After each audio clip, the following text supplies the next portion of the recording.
दोन्ही राष्ट्रवादी एकत्र येणार होत्या हे शरद पवारांच्या नेत्यांकडून सांगण्यात येते। अजितदादांचे अंत्यसंस्कार होण्याआधीच एकत्रीकरणाच्या चर्चा झाल्यानं दोन्ही बाजूच्या कार्यकर्त्यांमध्ये असंतोष आहे। आता रोज एक नेता एकत्रीकरणाबाबत नवा दावा करताना दिसतोय। तर अजित पवार गटाकडून या सगळ्या चर्चा फेटाळण्यात आल्या। प्रफुल्ल पटेल, सुनील तटकरे, छगन भुजबळ, धनंजय मुंडे, पार्थ पवार हे एकत्रीकरणाच्या बाजूने नाहीत। सुनेत्रा पवार यांचा शपथविधी झाला तेव्हाही शरद पवारांनी हे अजितदादांच्या अंतिम इच्छेविरुद्ध होतंय असं सांगितलं। पण आता एक प्रश्न प्रामुख्याने उपस्थित होतोय, दोन्ही राष्ट्रवादीचं एकत्रीकरण होणार होतं हे आपण खरं मानू, पण मग शरद पवार सरकारमध्ये जाणार होते का, किंवा मग अजितदादा सरकारमधून बाहेर पडणार होते का? या दोन्हीपैकी नेमकं काय होणार होतं हे शरद पवार गटाच्या नेत्यांनी सांगायला हवंय, पण कोणीच हे बोलायला तयार नाही। अजितदादांच्या मृत्यूनंतर सुरू असलेलं राजकारण पाहून सामान्य जनतेला मात्र किळस वाटू लागली आहे। काय आहेत लोकांच्या भावना, राष्ट्रवादी पक्षात नेमकं काय सुरू आहे, पार्थ पवारांकडे पक्षाची सूत्र जाणार का, की दोन्ही राष्ट्रवादी एकत्र येणार? अदानी यांनी शरद पवारांची भेट घेतल्याने राजकारणात काहीतरी घडणार या शक्यता पुन्हा जोर धरू लागल्या। कारण दिल्लीला निघालेले शरद पवार अदानींच्या भेटीनंतर बारामतीला निघाले आहेत। त्यामुळे नेमकं राजकारण काय सुरू आहे हेच आपण या व्हिडिओतून समजून घेऊ। नमस्कार, मी बालाजी आणि तुम्ही पाहताय कार्यारंभ। अजितदादांच्या निधनानंतर उद्योगपती गौतम अदानी यांनी मुंबईतील शरद पवारांच्या निवासस्थानी जात त्यांची भेट घेतली। जवळपास 45 मिनिटे पवारांच्या सिल्वर ओक या घरी ते होते। या भेटीत अदानींनी शरद पवारांचं सांत्वन केलं। मात्र अदानी शरद पवार भेटीमुळे राष्ट्रवादी विलिनीकरणाच्या चर्चेनं जोर धरलाय। राष्ट्रवादीच्या विलिनीकरणाच्या घडामोडीत अदानी यांची ही भूमिका असल्याची चर्चा राजकीय वर्तुळात आहे।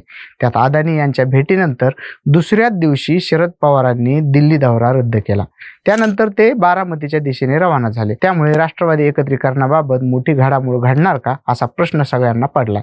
दुसरीकडे बोलताना अजितदादा गटाचे प्रदेशाध्यक्ष सुनील तटकरे म्हणाले, महाराष्ट्राच्या व्यापक हितासाठी आणि देशाला गतिमान करण्यासाठी भाजपा व मित्र पक्षांच्या एनडीएच्या माध्यमातून राज्यात सत्तेत सहभागी होण्याचा निर्णय राष्ट्रवादीने दिवंगत अजितदादा यांच्या नेतृत्वाखाली सामूहिकरित्या घेतलाय। ही भूमिका पुढे नेणं हे सर्वांचं कर्तव्य आहे। भाजप प्रणित एनडीए मध्ये सहभागी होऊ इच्छिणाऱ्यांनी आपली भूमिका स्पष्ट करावी। विशेषतः एकत्रीकरण कोणत्या पक्षाचे कोणत्या पक्षात होणार याबाबत स्पष्टता आवश्यक आहे। त्याशिवाय या विषयावर चर्चा होऊ शकत नाही असं तटकरेंनी म्हटलंय। तर दुसऱ्या बाजूला कालच छगन भुजबळांनी हे स्पष्ट केलं होतं की भाजपला विचारल्याशिवाय एकत्रीकरण होऊ शकणार नाही।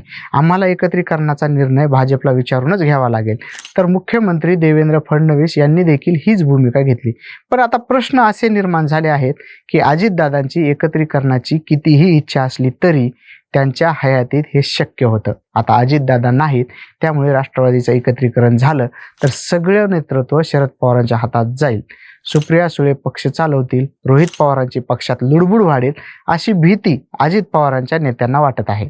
शिवाय ज्यांच्या नेतृत्वात हा पक्ष होता त्या अजितदादांच्या पत्नी सुनेत्रा पवार यांना याबाबत काय वाटतं हे देखील महत्वाचं आहे। अजितदादा जोपर्यंत होते तोपर्यंत सगळं ठीक होतं, पण आता अजितदादा नाहीत, त्यामुळं आपल्या मुलांच्या राजकीय भवितव्याचे काय?